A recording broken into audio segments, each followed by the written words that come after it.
Crawley on Saturday, another team with something to play for. What kind of test are you expecting from them? Oh, dangerous. I think because of the way they play, one of the most dangerous sides in the league. Just won 4-0 at Newport, I think, on Monday, so we'll be as confident as any team. And individually, and say they're very expansive.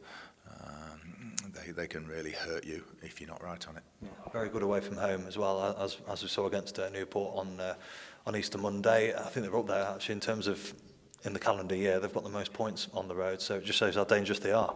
Yeah, good team, and we had a good victory down there, but I think they've grown in confidence and improved, and they'll fancy the chances for reaching the playoffs certainly. Yeah, and the focus will be on yourselves, of course, to bounce back after that disappointing weekend. How are the players and everybody feeling after the Easter weekend? Obviously, the disappointment of Wrexham and then the disappointment of not playing a game immediately afterwards. How are they fully focused now ahead of Crawley? Well, a bit frustrated. We trained after we came up here and trained on Monday, and it was a good 20 minutes, half an hour or so of a game, and just to get all that sort of frustration out, and a little bit niggly, and you could tell that the players were wound up. And of course, the other thing now, it just puts more pressure on each game. As you have games in hand, people say, "Oh, it was great, you've got games in hand," but each one gets a little bit more pressure on it. 6 now in the last, few weeks of the season, with 4 being at home. So all we can do is focus on Saturday and try and get 3 points. The results, I suppose, were okay over the weekend for us, but more than anything, we wanted 3 points. Yeah, I was going to ask about the results on Monday, and of course last night, Wrexham losing away at Doncaster. Does that add a little bit more to the incentive? Obviously, there's always an incentive there to get the 3 points, but does that sort of just add that little bit extra?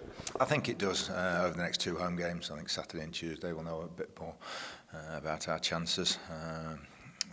But I think Notts County getting the equaliser was the key one, on Saturday, on Monday. Absolutely delighted when we saw that one come in, and I think Doncaster is in good a form as anything, so that wasn't a great surprise last night. Doncaster winning, a good team.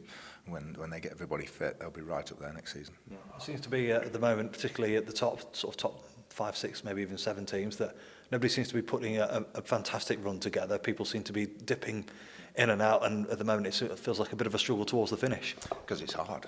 It's hard winning football matches at any time of the season, and especially when you get down to these last sort of 6 or 7, and there's a bit of pressure on. And you go to teams like Crewe playing at home to Forest Green, and you think, Forest Green may be nearly down, but Steve will never let them be like that. And all of a sudden they're 3-0 up at half time. You can't see results. You can't predict results at this time of the season. We just got to make sure that we just get enough in the next six games to get us over the line. That's it.